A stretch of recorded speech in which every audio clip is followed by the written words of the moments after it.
Dans les profondeurs immémoriales de l'histoire humaine, bien avant que les lumières éblouissantes de notre modernité ne voilent la subtilité des vérités, les sages d'antan contemplaient la vie avec un regard d'une acuité et d'une révérence infinie. Pour eux, l'existence n'était pas un simple enchaînement d'événements matériels, mais une symphonie vibratoire, une danse incessante de forces invisibles. Au cœur de cette symphonie résidait une énergie fondamentale, primordiale, la source même de toute création, l'énergie de vie. C'est une force que nous connaissons tous, intuitivement. Nous la sentons vibrer en nous au printemps, dans la vitalité des jeunes pousses, dans le chant joyeux des oiseaux. Nous la percevons dans la puissance créatrice de la nature qui, inlassablement, fait éclore le nouveau du sein de l'ancien. Cette énergie n'est pas limitée à la reproduction. Elle est la flamme qui anime chaque cellule, le moteur de chaque pensée, l'essence même de notre existence. Elle est la pulsion qui nous pousse à créer, à explorer, à aimer, à transcender nos limites. Pourtant, au fil des âges, et surtout à l'ère contemporaine, cette compréhension profonde s'est estompée. Ce qui était autrefois révéré comme un don sacré, un potentiel infini, a été réduit, déformé, parfois même diabolisé. L'humanité a commencé à confondre l'onde et l'océan, le rayon et le soleil. Les anciens sages, qu'ils soient yogis de l'Himalaya, maîtres taoïstes en Chine, philosophes hermétiques d'Égypte ou chamans des steppes africaines, possédaient une connaissance unifiée de cette force. Ils n'ignoraient pas sa manifestation la plus tangible, celle qui assure la perpétuation de l'espèce. Au contraire, ils la considéraient avec une immense révérence. Pour eux, ce que nous pourrions appeler l'essence créatrice, la semence, n'était pas un simple fluide physiologique mais une force sacrée condensée. C'était le véhicule de la vie elle-même, une parcelle du divin manifesté, capable de donner naissance non seulement à un nouvel être, mais aussi à de nouvelles idées, de nouvelles entreprises, une nouvelle conscience. Ils comprenaient que cette force vitale, si elle était mal gérée, pouvait se disperser, s'épuiser et laisser l'individu dans un état de léthargie, de brouillard mental et de faiblesse physique. Mais ils savaient aussi que, si elle était comprise, honorée et dirigée avec intention, elle devenait un réservoir illimité de puissance. C'était la clé de la vitalité, de la clarté d'esprit, de la concentration inébranlable, du charisme naturel et même d'une longévité accrue. Ces sages ne parlaient que rarement de ces mystères en public. Leurs enseignements étaient réservés à ceux qui montraient une véritable soif de connaissance, une discipline de fer et un respect profond pour les lois de l'univers. C'était un secret chuchoté dans les grottes, transmis de maître à disciple, non pas pour être caché par jalousie, mais pour être protégé de la vulgarisation et de la mauvaise interprétation. Car une force aussi puissante, mise entre des mains ignorantes ou irrévérencieuses, pouvait se retourner contre celui qui la maniait. Aujourd'hui, alors que le monde cherche frénétiquement des solutions extérieures à ces mots, nous proposons de revenir à ces vérités intemporelles, de renouer avec une sagesse qui a été occultée par le bruit et la superficialité. C'est une invitation à découvrir une vérité oubliée, non pas dans un livre poussiéreux, mais au plus profond de votre propre être. Une vérité qui peut transformer votre vitalité, votre esprit et la qualité même de votre existence. Ce chemin n'est pas toujours facile car il demande un courage rare, celui de regarder au-delà des illusions, de défier les conventions et de remettre en question ce que l'on a toujours cru. Mais la récompense est immense, la découverte d'une source inépuisable de puissance et de clarté, résidant en vous, attendant seulement d'être reconnue et maîtrisée. Nous vous proposons de dévoiler ensemble ces secrets, étape par étape, avec respect, profondeur et une clarté limpide, en nous inspirant directement des enseignements des sages. Si cette quête de connaissance résonne en vous, si l'idée de réveiller cette force cachée vous appelle, alors nous vous faisons une douce invitation. Pour continuer cette initiation rare et accéder à d'autres révélations précieuses, pour que ces lumières anciennes éclairent votre propre chemin, abonnez-vous dès maintenant à notre chaîne Les Rares Livres. Activez la cloche des notifications pour ne manquer aucune de ces sagesses qui, comme celle-ci, peuvent transformer votre vie de l'intérieur. d'autres secrets attendent d'être partagés pour ceux qui ont des yeux pour voir et des oreilles pour entendre. Ce que tu appelles désir est une énergie divine. Après avoir ouvert la porte sur la nature sacrée de l'énergie de vie, nous pénétrons maintenant le cœur de sa manifestation la plus énigmatique et la plus puissante, ce que nous nommons communément le désir. Pour la plupart, le désir est une force capricieuse, parfois une source de honte, parfois une quête effrénée de satisfaction immédiate. Il est souvent perçu comme une faiblesse à combattre ou un plaisir à consommer sans retenue. Mais les sages anciens, eux, possédaient une compréhension radicalement différente et infiniment plus profonde de cette impulsion fondamentale.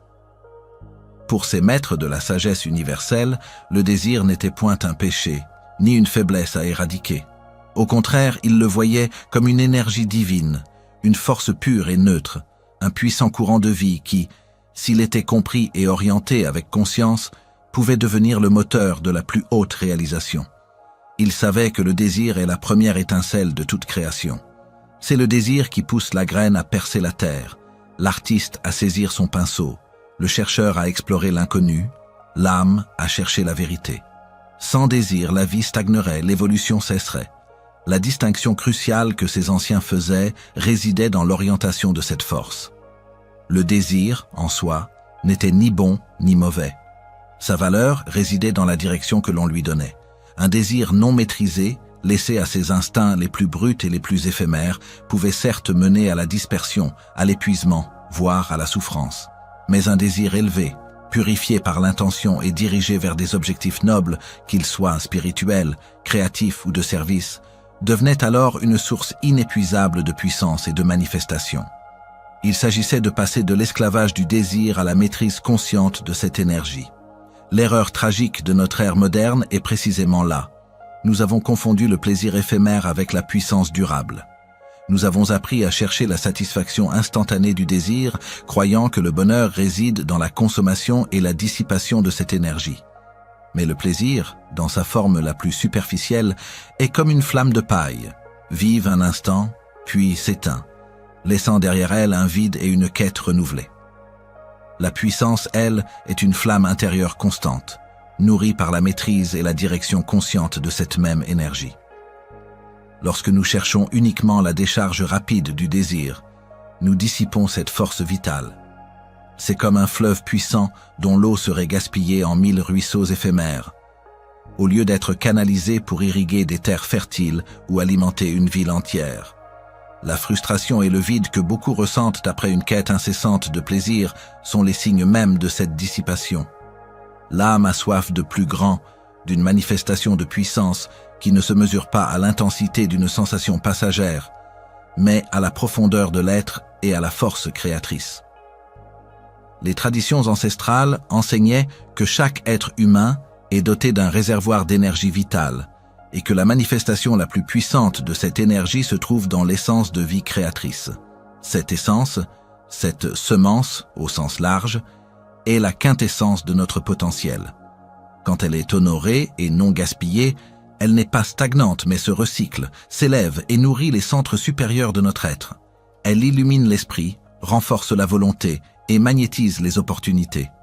Pour illustrer cette transformation du désir brut en force supérieure, permettez-moi de vous conter l'histoire symbolique d'un jeune disciple. Dans une vallée reculée, où la brume du matin s'accrochait aux montagnes comme un voile de sagesse, vivait un jeune homme nommé Kaël. Son cœur était ardent, rempli d'une énergie débordante, mais souvent chaotique. Ses désirs étaient intenses, le poussant d'une passion à l'autre, le laissant souvent épuisé et insatisfait. Il était comme un feu sauvage qui brûle tout sur son passage sans construire de chaleur durable. Kaël cherchait la sagesse et fut accepté comme disciple par un ancien maître, dont les yeux reflétaient le calme des lacs de montagne. Le maître, voyant le feu intérieur de Kaël, savait que ce n'était pas une faiblesse, mais une puissance à diriger. Un jour, le maître tendit à Kaël une petite coupe d'argile, remplie d'une eau pure, scintillante. « Tiens cette eau, Kaël, » dit le maître. « Elle est le symbole de ton énergie vitale, de tes désirs. Comment vas-tu la traiter ?» Kaël, par habitude, fut tenté de la boire avidement pour étancher sa soif immédiate. Mais il se retint, se souvenant des leçons du maître sur la modération.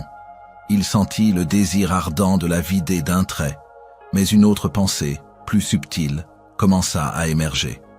Le maître l'observait. « Si tu la bois sans conscience, elle apaise ta soif un instant puis disparaît, » expliqua-t-il. « C'est le chemin du plaisir éphémère. Mais si tu la gardes, si tu la contemples, si tu la diriges, elle peut faire bien plus. » Le maître conduisit alors Kaël à un petit jardin desséché. « Regarde ce sol, dit-il, il a soif. Que ferait un sage de cette eau précieuse ?» Kaël comprit. Il ne vida pas la coupe. Avec soin, il commença à irriguer une petite pousse de baobab qui luttait pour survivre. Goutte après goutte, il versa l'eau non pas pour son propre plaisir immédiat, mais pour la vie de l'arbre. Il sentit la discipline, l'attention, la patience qu'exigeait cet acte. Il n'y avait pas d'explosion de plaisir, mais une satisfaction profonde et durable. Le maître sourit. Ce feu en toi, ce désir, Kaël, est comme cette eau. Si tu le laisses s'écouler sans direction, il ne te reste que le vide. Mais si tu apprends à le canaliser, à le diriger non pas vers ta seule satisfaction, mais vers la création, la croissance, le soutien de la vie, alors ce feu se transforme. Il cesse d'être une flamme dévorante pour devenir une chaleur qui nourrit, une lumière qui guide. Tu transmutes le feu intérieur. Kaël passa des années à apprendre cette transmutation. Il ne réprima pas ses désirs, il les comprit. Il les orienta vers l'étude, la méditation, l'aide à son village, la construction de ponts. Il canalisa cette énergie ardente non plus vers la dissipation, mais vers l'élévation. Son regard devint plus clair, sa voix plus posée, sa présence plus forte. Il ne perdait plus son énergie, il la transformait en sagesse et en pouvoir créatif. Cette histoire de Kaël est une métaphore de notre propre chemin. Le désir, qu'il soit de nature sensuelle, matérielle ou spirituelle, est une force puissante. Il ne s'agit pas de l'éteindre, mais de comprendre sa véritable nature et de l'utiliser avec sagesse.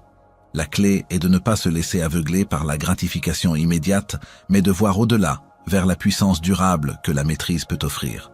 Ce que les sages ont caché n'est pas un secret pour priver l'humanité, mais un enseignement sacré pour l'autonomiser. Ils nous invitaient à devenir des alchimistes de notre propre énergie, à transformer le plomb du désir brut en l'or pur de la puissance consciente. C'est la première étape cruciale vers une véritable souveraineté intérieure. Dans les chapitres à venir, nous plongerons plus profondément dans les méthodes concrètes de cette maîtrise, dévoilant comment les sages anciens réussissaient à ne rien gaspiller de cette énergie divine et à la transformer pour atteindre des sommets de vitalité et de réalisation. Le grand secret des maîtres, ne rien gaspiller. Au-delà de la compréhension du désir comme une énergie divine à orienter, les sages anciens détenaient un secret encore plus profond, un principe fondamental qui était la pierre angulaire de leur immense vitalité et de leur pouvoir, ne rien gaspiller. Ce n'est pas une question d'avarice mais de sagesse et de transmutation. Ils avaient compris que la plus précieuse des essences, celle qui nourrit le corps et l'esprit, est le véhicule de la vie elle-même. Dans les traditions les plus vénérables du monde, qu'il s'agisse du taoïsme en Chine, des lignées yogiques de l'Inde ou des pratiques ésotériques d'Afrique, la semence, ou son équivalent énergétique chez la femme, était considérée comme une quintessence, une force de vie d'une valeur inestimable. Les taoïstes parlaient de Jing, une énergie vitale essentielle, la racine de la force physique, mentale et spirituelle. Les yogis la nommaient Ojas, une essence subtile, pure, lumineuse, qui se forme lorsque l'énergie primitive est sublimée et stockée, apportant force, immunité et rayonnement. En Afrique, de nombreuses traditions chamaniques honoraient cette force comme le lien direct avec les ancêtres et la source de la puissance créatrice et de la procréation spirituelle. Pour ces maîtres, cette essence n'était pas destinée uniquement à la procréation physique. Elle était la matière première de la vitalité, de la clarté mentale, de la résilience émotionnelle et de l'élévation spirituelle. Chaque dissipation, surtout non intentionnelle ou excessive, était perçue comme une perte d'une substance précieuse, un affaiblissement du réservoir intérieur. D'où la rigueur de leur discipline et l'importance de garder sa semence, non pas comme une contrainte, mais comme une pratique d'enrichissement et de fortification intérieure. Ce que signifie garder sa semence va bien au-delà de l'abstinence physique. C'est une discipline qui opère sur plusieurs plans. Sur le plan physique, il s'agit de préserver cette essence vitale pour renforcer le corps, augmenter l'immunité et la résistance. Les anciens croyaient que cette préservation nourrissait les os, les moelles, le cerveau et renforçait l'ensemble du système nerveux. C'est une énergie qui, si elle n'est pas expulsée, est réabsorbée par le corps, le vivifiant et le régénérant de l'intérieur. Sur le plan émotionnel, la rétention permet de transformer les énergies brutes du désir en émotions plus raffinées, en compassion profonde, en amour inconditionnel, en joie sereine. Le désir non dissipé peut être canalisé pour construire une force émotionnelle inébranlable, une capacité à traverser les tempêtes sans être emporté et à irradier une aura de calme et d'assurance. Sur le plan mental, cette pratique mène à une clarté d'esprit remarquable, une concentration aiguisée et une mémoire améliorée. L'énergie qui serait autrement dissipée vers le bas est redirigée vers le haut, nourrissant le cerveau et les centres supérieurs. Cela permet une pensée plus pénétrante, une meilleure capacité à apprendre et une connexion plus aisée à des idées et des inspirations élevées. Le brouillard mental, l'indécision et la dispersion de l'attention sont les ennemis d'un esprit puissant. La préservation de cette essence est leur antidote. Bien sûr, ce n'est pas une question de répression forcée qui pourrait engendrer frustrations et tensions. C'est une transformation, une sublimation consciente. Les sages anciens ne parlaient pas de « ne pas faire », mais de « faire autrement ». Ils enseignaient des petits rituels anciens pour sublimer cette énergie sans frustration. L'un de ces rituels est la respiration consciente. En dirigeant l'attention vers le souffle et en visualisant l'énergie vitale monter le long de la colonne vertébrale vers les centres supérieurs du corps, le cœur, la gorge, le front, la couronne, on apprend à transformer le feu du bas en lumière du haut. Cette pratique permet de ressentir une vitalité accrue sans la décharge et de transcender le simple désir physique vers une joie plus subtile et plus durable. C'est une alchimie intérieure, un art de transformer la matière en esprit. Un autre rituel était la contemplation et la méditation. Plutôt que de laisser l'énergie se disperser à travers des pensées et des images éphémères, les sages encourageaient à diriger cette force vers la concentration sur une idée divine, un mantra sacré, ou la pure présence de l'être. En focalisant l'esprit, l'énergie suit la pensée, et ce qui aurait pu être une simple pulsion se transforme en puissance de concentration et de réalisation spirituelle. C'est le pouvoir de l'attention dirigée, une clé fondamentale de toute maîtrise. Le service désintéressé était aussi une forme de sublimation. En canalisant l'énergie créatrice vers des actions bénéfiques pour la communauté, pour les autres, on élève son propre être. L'énergie du désir, qui est une pulsion de connexion, trouve une expression plus vaste et plus noble dans l'amour et la compassion pour l'humanité. Le plaisir de donner, de créer pour le bien commun, est une joie qui surpasse de loin la satisfaction éphémère d'une décharge. La créativité artistique ou intellectuelle était également une voie royale. Peindre, écrire, composer de la musique, construire, innover, toutes ces activités permettent de transformer l'énergie brute en œuvres qui transcendent le temps. L'artiste qui crée avec cette énergie canalisée insuffle une vie particulière à son œuvre, une intensité et une profondeur que l'on ne retrouve pas dans les créations superficielles. C'est le feu sacré qui anime les génies. Il ne s'agit pas de condamner le désir ou sa manifestation naturelle, mais de l'honorer comme une force sacrée et de l'utiliser avec discernement. Les maîtres ne cherchaient pas à éteindre le feu, mais à le contrôler pour qu'il réchauffe et illumine, au lieu de brûler et de détruire. Ils voyaient que la dissipation excessive entraînait une perte de souveraineté sur soi, une dépendance aux plaisirs extérieurs qui affaiblissait la volonté et le lien avec la sagesse intérieure. Ce grand secret, ne rien gaspiller, est une invitation à une conscience profonde de notre propre valeur. Chaque goutte de cette essence est un potentiel, une graine de puissance. La cultiver, la préserver, la sublimer, c'est investir en soi. C'est construire un réservoir intérieur inépuisable qui nous permet d'affronter les défis de la vie avec une force et une clarté que la plupart des gens n'imaginent même pas. C'est le début d'une alchimie intérieure qui transforme l'être. Le corps est un temple, pas un terrain de jeu. nous avons exploré la nature divine du désir et le principe sacré de ne rien gaspiller, héritage des sages anciens. Maintenant, il est temps d'aborder une vérité tout aussi fondamentale, souvent oubliée dans notre monde moderne.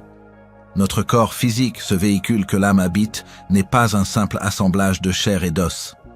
Il est un réceptacle sacré, un sanctuaire de vie, un temple, et non un simple terrain de jeu où l'énergie la plus précieuse peut être dissipée sans conséquence. Les traditions spirituelles et philosophiques du monde entier ont toujours insisté sur la dignité du corps. Pour les yogis, le corps est un instrument pour l'éveil. Pour les mystiques, c'est le laboratoire où l'alchimie de l'âme s'opère. Pour les chamans, c'est le lien vivant avec la terre et les esprits. Tous reconnaissaient que la façon dont nous traitons notre corps, et en particulier la gestion de notre énergie vitale la plus puissante, a des répercussions profondes sur notre bien-être global.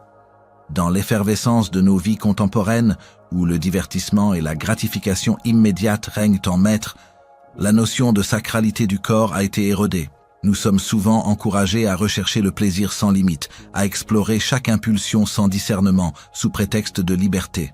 Pourtant, cette liberté mal comprise peut nous conduire à des formes d'esclavage subtil, notamment la dépendance à la décharge constante de l'énergie de vie, souvent à travers des pratiques solitaires et compulsives.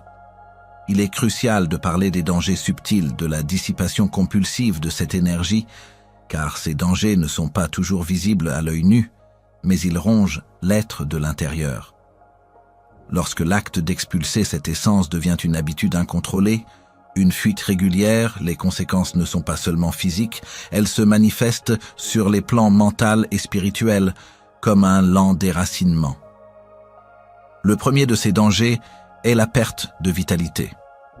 Imaginez une batterie qui se vide un peu plus chaque jour sans être rechargée adéquatement. Au début, on ne sent rien. Puis, une fatigue insidieuse s'installe. Le corps est moins réactif, l'endurance diminue, les maladies mineures deviennent plus fréquentes.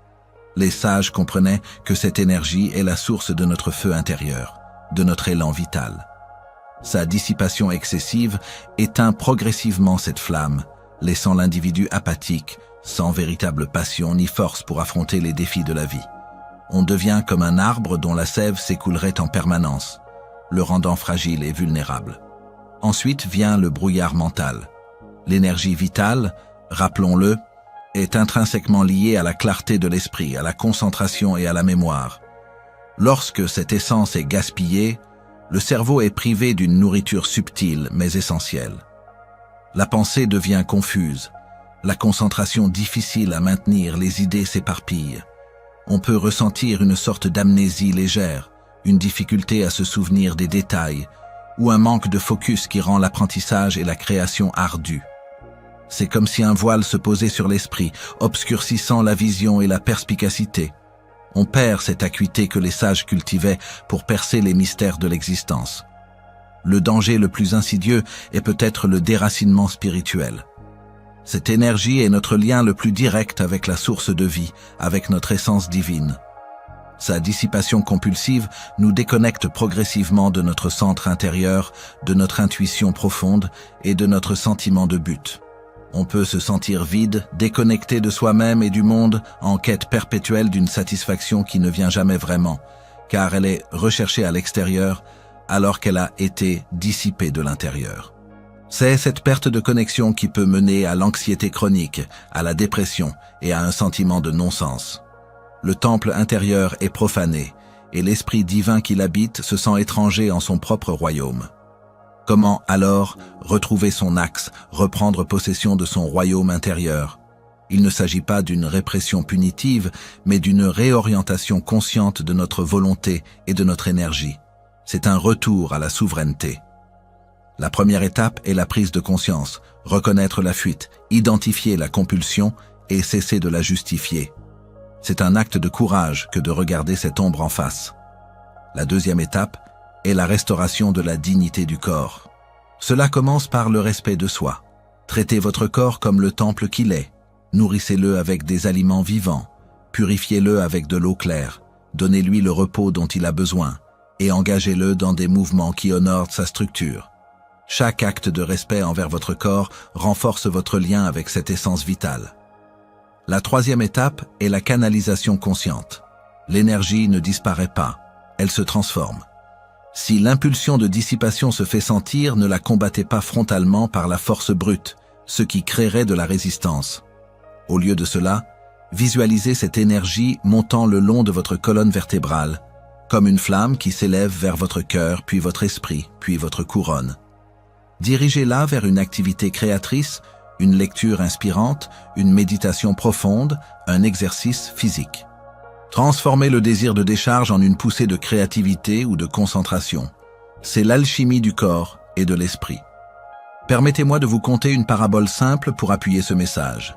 Il était une fois, dans un royaume lointain, un roi prospère dont la richesse ne se mesurait pas seulement à l'or et aux terres, mais à une source secrète d'eau pure qui coulait sous son château. Cette source était la vie même de son royaume, irriguant les champs, alimentant les fontaines et donnant force à son peuple. Le roi imprudent décida qu'il pouvait se permettre de faire de petits trous dans le réservoir de cette source, juste pour le plaisir de voir l'eau s'échapper en 1000 gouttelettes brillantes ou pour abreuver des désirs éphémères. Au début, la perte était imperceptible. Le royaume semblait toujours aussi riche. Mais jour après jour, goutte après goutte, le niveau de l'eau baissait. Le roi ne s'en souciait guère, habitué à l'abondance. Ce ne sont que quelques gouttes, pensait-il. Qu'est-ce que cela peut faire ? Les fontaines commencèrent à couler moins fort. Les champs, jadis luxuriants, montrèrent les premiers signes de sécheresse. Le peuple, autrefois robuste, commença à sentir une fatigue inexpliquée. Le roi lui-même, bien que son trésor fût toujours plein, se sentit de plus en plus faible, son esprit embrumé, sa joie s'éteignant. Un sage du royaume, observant le désastre se profiler, vint trouver le roi. « Majesté, dit-il, votre royaume ne souffre pas d'un ennemi extérieur, mais d'une fuite intérieure. Vous laissez votre richesse, goutte après goutte, s'échapper.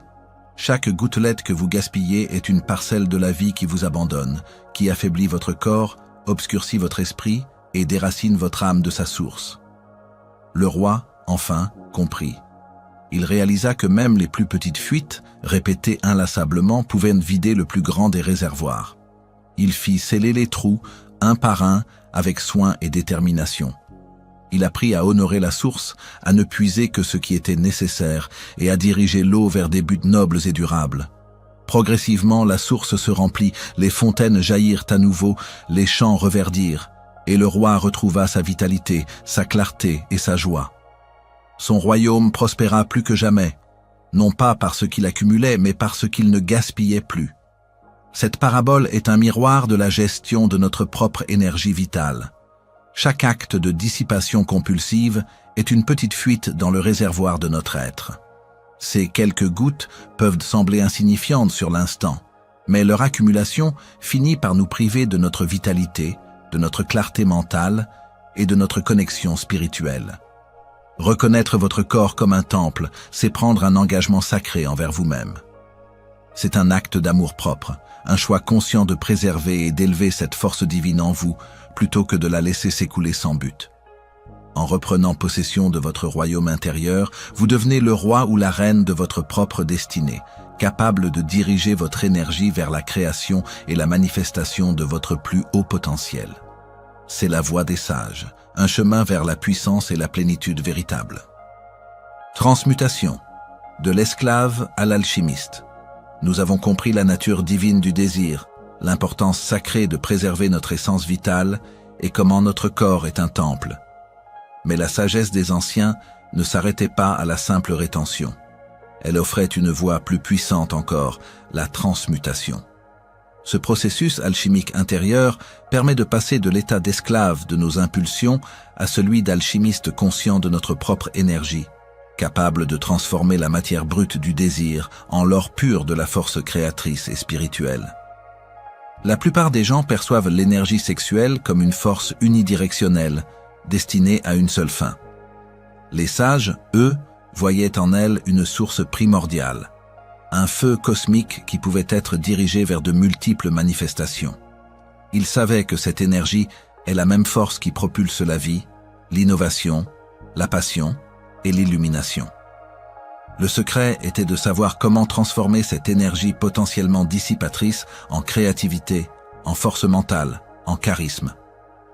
Imaginez une chaudière à vapeur. Si la vapeur s'échappe sans but par 1000 fissures, elle ne fait rien d'utile. Mais si cette vapeur est canalisée et dirigée vers un moteur, elle peut faire tourner des roues, propulser un train ou générer de l'électricité. Il en va de même pour l'énergie vitale. Lorsqu'elle n'est pas gaspillée, elle ne stagne pas. Elle cherche une issue. L'art de la transmutation consiste à lui offrir des voies d'expression plus élevées. Lorsque cette énergie est sublimée, elle nourrit les centres supérieurs de l'être. La créativité en est une manifestation éclatante. L'artiste, l'écrivain, le musicien, l'inventeur qui canalise cette force la ressentent comme une source intarissable d'inspiration et d'idées. Leurs œuvres débordent d'une vitalité et d'une profondeur que d'autres ne peuvent qu'envier. Cette flamme intérieure se transforme en feu sacré qui illumine l'esprit et donne naissance à des créations qui transcendent le temps. La capacité à donner vie à une nouvelle œuvre est intrinsèquement liée à cette énergie créatrice originelle. La force mentale est une autre manifestation directe de la transmutation. Un esprit nourri par cette énergie élevée est un esprit aiguisé, concentré et résilient. Il développe une mémoire prodigieuse, une capacité à résoudre des problèmes complexes et une persévérance inébranlable face aux obstacles. Le brouillard mental dont nous parlions précédemment se dissipe, remplacé par une clarté cristalline. C'est l'énergie même qui fortifie le système nerveux et le cerveau, lui permettant de fonctionner à son potentiel maximal. Quant au charisme, il est l'aura naturelle et magnétique qui émane d'un individu dont l'énergie est dense et maîtrisée. Ce n'est pas un charme fabriqué, mais une présence qui attire et inspire. Une personne qui maîtrise sa force vitale rayonne une confiance sereine, une vitalité contagieuse et une authenticité qui touche les cœurs. Les gens sont instinctivement attirés par cette énergie puissante et non dissipée. C'est l'essence de l'influence positive et du leadership éclairé, une force silencieuse qui attire les opportunités et les personnes alignées. Les sages anciens utilisaient des techniques spirituelles pour rediriger l'énergie vers les centres supérieurs. Ces pratiques, souvent enveloppées de mystère, étaient en réalité des méthodes simples mais profondes pour changer la direction du courant énergétique. L'une des méthodes fondamentales est la respiration consciente et dirigée. En s'asseyant en méditation, on inspire profondément, visualisant l'énergie de la base du corps, le foyer de l'énergie créatrice, s'élever le long de la colonne vertébrale, comme un serpent qui s'enroule vers le haut.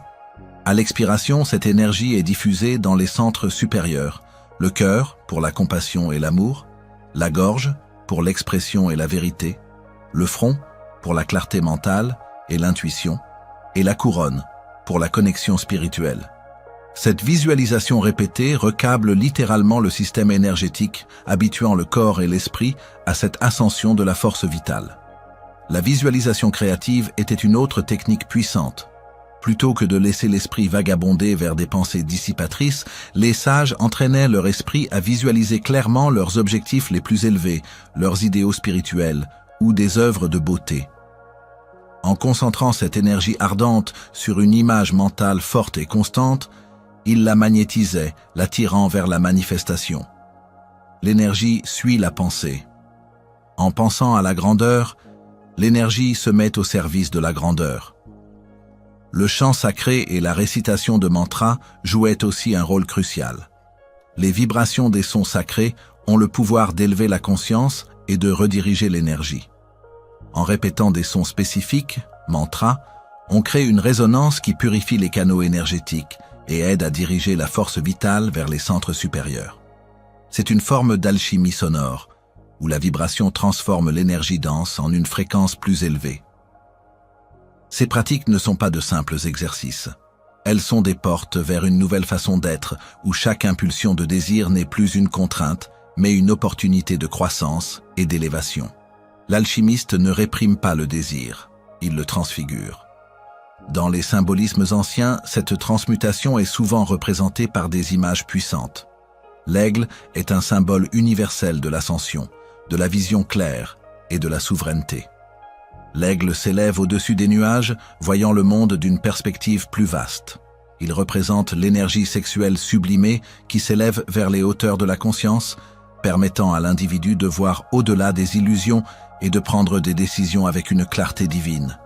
Le vol de l'aigle n'est pas une fuite, mais une maîtrise des courants d'air. Le feu, lui, est le grand transformateur. Dans sa forme brute, il peut consumer et détruire. Mais maîtrisé, il réchauffe, éclaire et purifie. Le feu de l'énergie vitale est ce même feu. S'il n'est pas contrôlé, il peut nous brûler par la compulsion et la dissipation. Mais canalisé, ce feu devient la lumière de la conscience, la chaleur de la passion créatrice et le pouvoir purifiant de la transmutation. C'est le feu de l'alchimiste, non pas pour détruire, mais pour raffiner. Enfin, le serpent qui se redresse est un symbole archétypal de l'éveil de l'énergie Kundalini dans les traditions orientales. Le serpent qui rampe sur le sol, représentant les énergies basses et les désirs matériels, s'élève le long de la colonne vertébrale pour atteindre la couronne, devenant ainsi un symbole de sagesse, de guérison et d'illumination. Cette image incarne parfaitement l'idée de la transmutation de l'énergie créatrice de sa forme la plus primitive à sa forme la plus sublime. Maîtriser cette transmutation, c'est se libérer de l'esclavage des désirs éphémères pour devenir le maître de son propre destin. C'est accéder à une source illimitée de puissance intérieure qui te permettra de vivre une vie d'une vitalité, d'une clarté et d'un charisme inégalé. L'alchimiste ne cherche pas à supprimer la flamme, mais à la diriger pour qu'elle forge son âme en or pur. Le silence sexuel des sages. Pourquoi ils sont si puissants? Après avoir exploré la transmutation de l'énergie vitale en force supérieure, il est essentiel de comprendre l'attitude des sages face à ce grand secret. Vous remarquerez qu'à travers l'histoire, les maîtres les plus éclairés, qu'ils soient anciens ermites taoïstes, yogis des grottes de l'Himalaya ou marabouts africains porteurs de connaissances ancestrales, ne parlèrent presque jamais de sexe en public. Pourtant, ils en maîtrisaient la puissance d'une manière que la plupart des gens aujourd'hui ne peuvent imaginer. Ce silence n'était pas le signe d'une interdiction puritaine ou d'une gêne morale. Il était le reflet d'une compréhension profonde de la nature de cette énergie. La parole, quand elle est dissipée sans intention, affaiblit l'énergie qu'elle est censée exprimer. Une force aussi sacrée et potentiellement explosive que l'énergie vitale ne doit pas être galvaudée par des discussions légères, des plaisanteries vulgaires ou une exposition indifférenciée. Les sages savaient que l'énergie suit l'attention et que parler excessivement d'un sujet, même en termes négatifs, lui confère une puissance indue ou la dissipe vainement.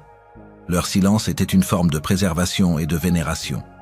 Ceux qui atteignaient des sommets de réalisation intérieure, vitalité inouïe, clarté mentale lumineuse, charisme magnétique, capacités intuitives aiguisées, étaient précisément ceux qui avaient appris à gérer cette force avec une discipline et une discrétion extrême.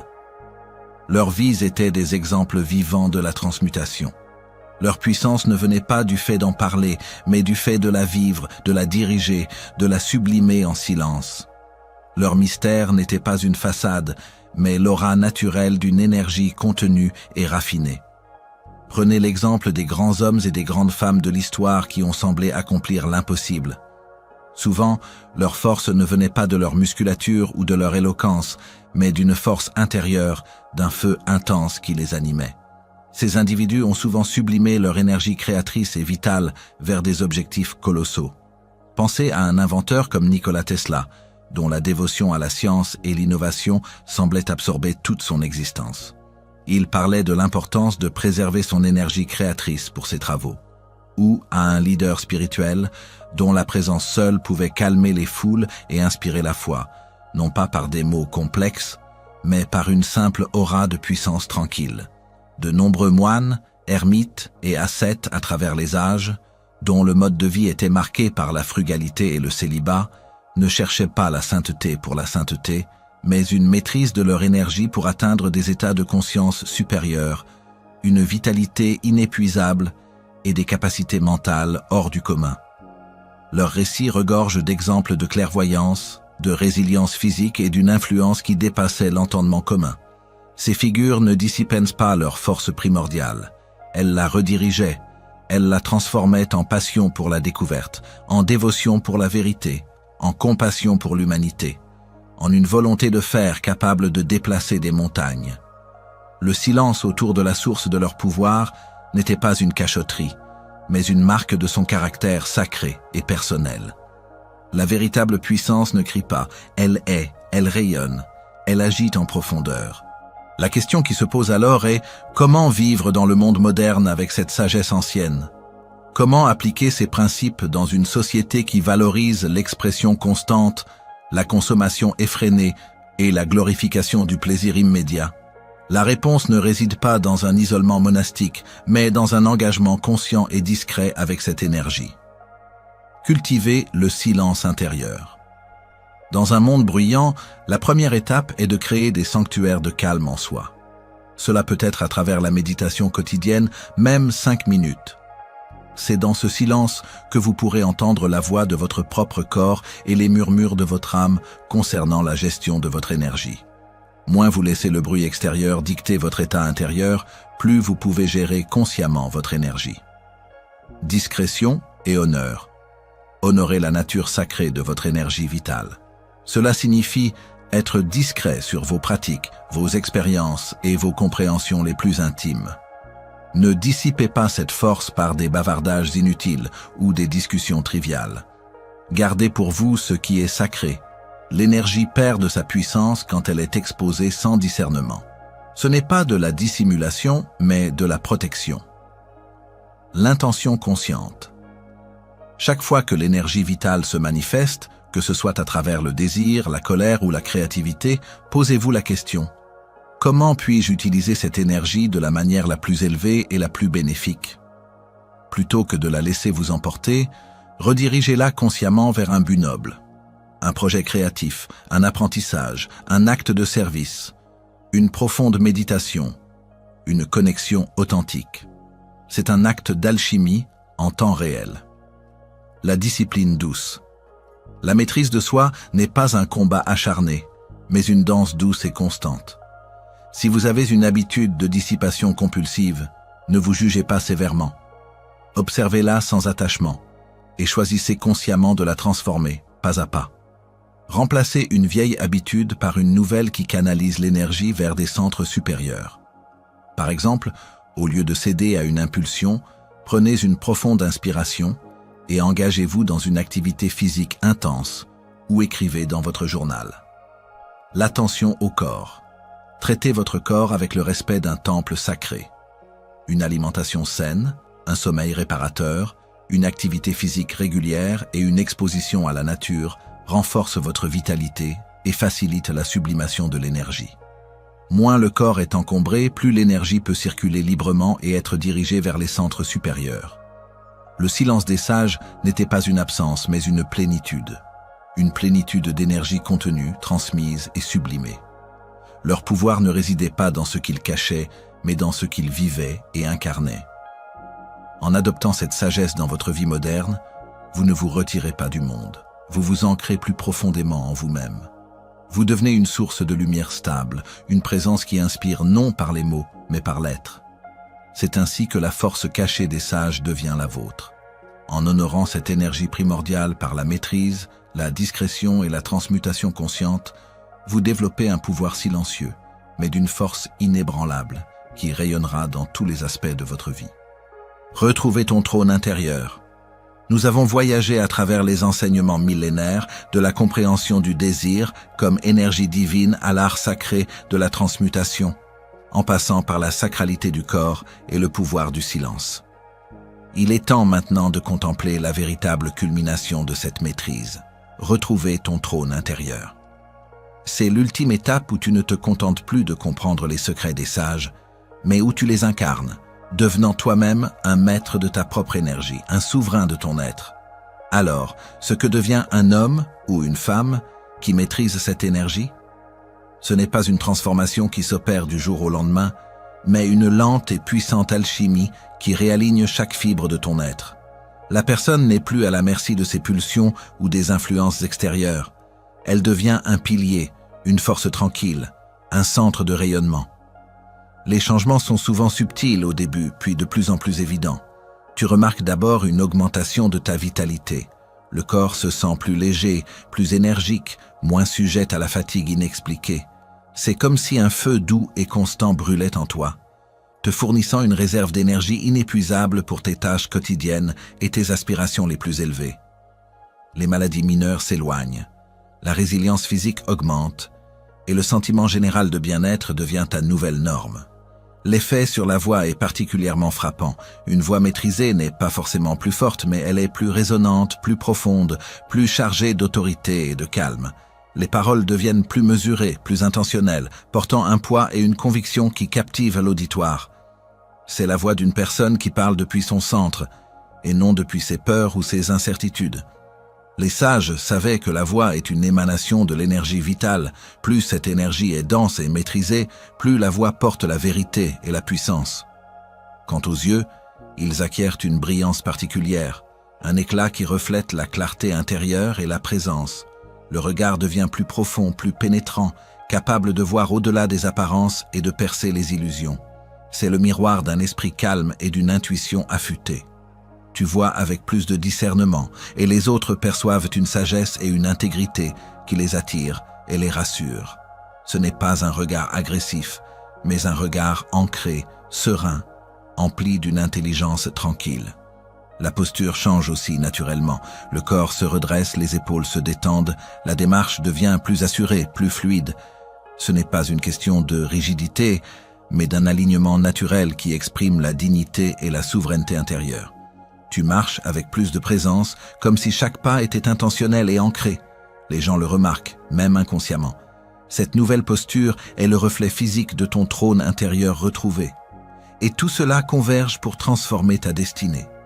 Quand tu es vital, clair, authentique et aligné, ton chemin de vie se révèle avec une netteté nouvelle. Les opportunités qui semblent tomber du ciel ne sont en fait que les manifestations de ta nouvelle vibration. Les bonnes personnes apparaissent, les obstacles se transforment en tremplin, et tes actions portent un fruit plus grand, car elles sont animées par une force intérieure inébranlable. La maîtrise de cette énergie ne te rend pas invulnérable aux défis de la vie, mais elle te donne la capacité de les surmonter avec une grâce et une efficacité que tu n'imaginais pas. Le lien entre la maîtrise de l'énergie sexuelle, la foi, la concentration et l'attraction est indissociable pour les sages. La foi, dans ce contexte, n'est pas une croyance aveugle, mais une connaissance intérieure profonde, une certitude inébranlable en ta propre capacité à manifester et à te connecter aux forces supérieures. Lorsque ton énergie vitale est intacte et sublimée, cette foi devient une évidence. Tu sais, au plus profond de toi, que tu es capable de réaliser tes aspirations les plus élevées, car tu ressens la puissance qui t'habite. La concentration est le fruit direct de cette maîtrise. Un esprit non dispersé par la dissipation est un esprit capable de se focaliser avec une intensité laser. C'est la capacité à maintenir ton attention sur un objectif, une idée, une pratique, sans être distrait par les pensées ou les impulsions extérieures. Cette concentration est la clé de toute réussite, car l'énergie suit la pensée. Là où est ton attention, là coule ton pouvoir. Enfin, l'attraction est une conséquence naturelle. Ce n'est pas une attraction superficielle basée sur l'apparence, mais un magnétisme profond qui émane de ton être.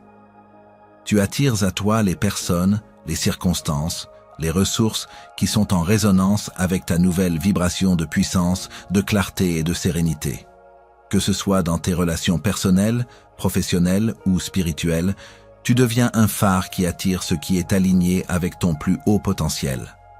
Permettez-moi de te livrer une dernière fable puissante pour inspirer cette ascension intérieure. Dans un royaume oublié, au pied d'une montagne sacrée, vivait un jeune prince. Ce prince était bon, intelligent et avait un cœur pur. Mais il était tourmenté par une soif insatiable de validation et de plaisirs éphémères. Chaque jour, il laissait son énergie, sa force vitale, se disperser en 1000 frivoles distractions et en quêtes incessantes de satisfaction momentanée. Il était comme une fontaine magnifique dont l'eau, au lieu d'être canalisée pour irriguer les jardins du palais ou pour remplir les réserves, s'évaporait inutilement, goutte après goutte sur les pavés brûlants. Ses conseillers s'inquiétaient de sa léthargie grandissante, de son manque de concentration et de l'aura de tristesse qui commençait à l'envelopper. Mais le prince ne les écoutait pas. Il pensait que le plaisir était le pouvoir. Un soir, alors qu'il errait, las, dans les jardins asséchés, il rencontra un vieil ermite, le regard lumineux et la posture droite comme un arbre millénaire. « Prince, dit l'ermite, sa voix résonnant comme une cloche, tu possèdes un royaume vaste, mais tu as abandonné ton trône intérieur. La source de ta véritable puissance coule en toi, mais tu la laisses s'échapper. Les désirs sont comme des chevaux sauvages. Si tu les laisses courir sans bride, ils t'épuisent et te mènent au chaos. Mais si tu les maîtrises, ils peuvent te porter aux sommets les plus élevés. » L'ermite expliqua au prince l'art de la maîtrise de l'énergie, non par la répression, mais par la réorientation. Il lui enseigna à canaliser le feu du désir vers la concentration, la créativité et la dévotion. Le prince, intrigué, décida de suivre les conseils du sage. Il commença à méditer, à diriger son attention, à s'engager dans des tâches utiles pour son royaume avec une concentration nouvelle. Il cessa de chercher le plaisir dans la dissipation, mais le trouva dans la construction, l'apprentissage et le service. Au fil des saisons, la transformation du prince fut remarquable. Son corps retrouva sa vigueur, son esprit sa clarté, et ses yeux brillèrent d'une sagesse nouvelle. Sa voix portait une autorité douce qui inspirait confiance. Sa posture devint celle d'un roi véritable et non plus d'un enfant capricieux.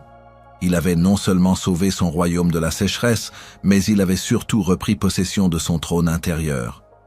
Devenu maître de son énergie, il devint maître de sa destinée, gouvernant avec sagesse et compassion, son influence s'étendant bien au-delà des frontières de son royaume.